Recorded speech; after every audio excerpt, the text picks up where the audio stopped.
What does it take to erase a nation's deepest secret? The answer is a 30,000-pound masterpiece of physics and fury falling through the night sky at over 700 miles an hour. This is the story of the GBU-57 massive ordnance penetrator, a bomb so colossal it makes other bunker busters look like firecrackers. Its target, the Fordo nuclear enrichment facility, buried so deep within an Iranian mountain that it was considered untouchable. Tonight, that theory is about to be violently disproven. The journey of this single bomb is a masterpiece of military orchestration, a global ballet of stealth, precision, and overwhelming force that began half a world away. 18 hours earlier, under the cover of a moonless night at Whiteman Air Force Base, a ghost prepared for war. One of only 19 operational B-2 Spirit stealth bombers, a $2 billion marvel of engineering, was being loaded for a mission of unprecedented audacity. Its cavernous weapons bays swallowed 14 of the enormous GBU-57s, while its conformal fuel tanks were filled to the brim. At precisely 0001 hours, the first B-2 rolled down the runway, its four engines whispering it into the sky with a sinister quietness. But this was just the opening move in a global shell game. While 7 B-2s turned east towards Iran, another group flew west towards the Pacific. A brilliant deception designed to confuse Russian and Chinese satellites and mask the true objective.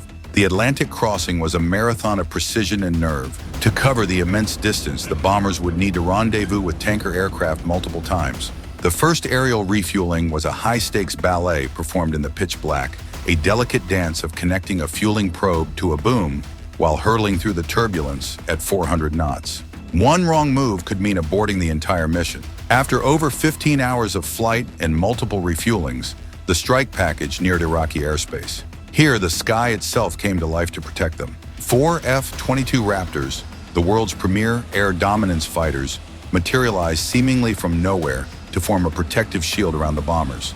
Behind them, a fleet of F-35s provided an additional layer of lethal surveillance. They were the vanguard of a massive fighter sweep, an armada of over 60 aircraft whose sole job was to blind the enemy. This is where the technological symphony began.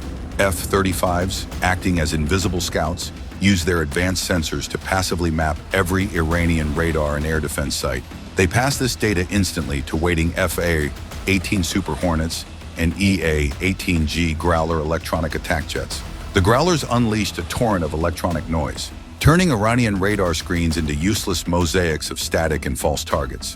Any radar brave enough to try and break through the jamming was immediately met with a supersonic AGM-88HARM missile that memorized its location and turned it into scrap metal. Within minutes, Iran's sophisticated air defense network was rendered deaf, dumb, and blind. Not a single missile was launched at the American aircraft. Not a single Iranian fighter even left the ground. With the path cleared, the B-2s began their final attack run. The bomb bay doors of the lead aircraft hissed open. Inside, a rotary launcher spun, positioning the first GBU-57 for release. The weapons systems officer confirmed the target coordinates, fed by a constant stream of GPS data, accurate to within mere feet. At exactly 1740 Eastern Time, the first MOP fell free. The massive bomber lurched upwards as 30,000 pounds of weight vanished from its belly. The bomb began its swift, silent descent, its tail fins guiding it unerringly towards a point on the mountain that hid a deeply buried secret. But the B-2s were not alone in this attack. Hours earlier, from the depths of the Arabian Sea, the USS Georgia, a converted ballistic missile submarine, now packing 154 Tomahawk cruise missiles, had joined the fight. It had launched a volley of 30 missiles. These subsonic drones had been flying nap of the Earth for over 2 hours, and their arrival was timed with split-second precision.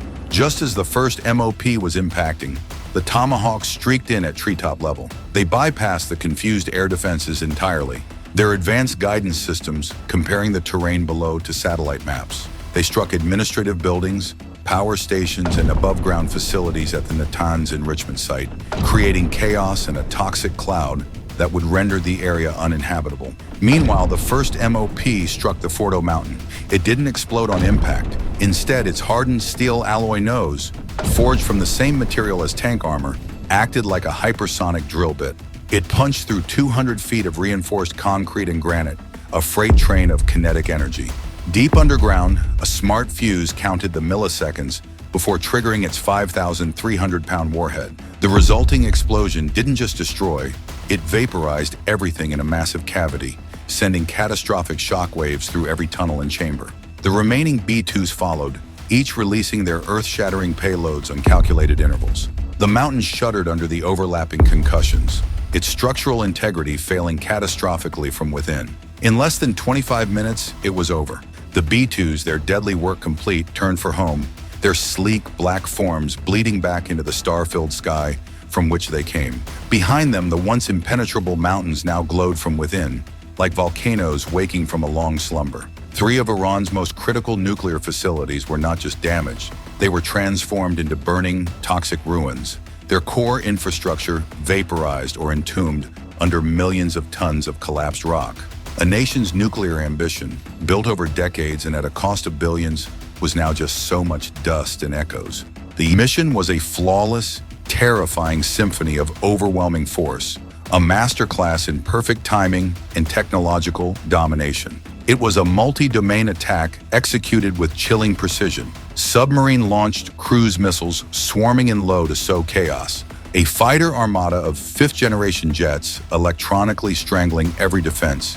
And finally, the stealth bombers delivering the coup de grace from the stratosphere with earth-shattering penetrators. But the real victory was in the silence. No frantic dogfights lit up the sky. No missile trails arced towards the fleeing B-2s.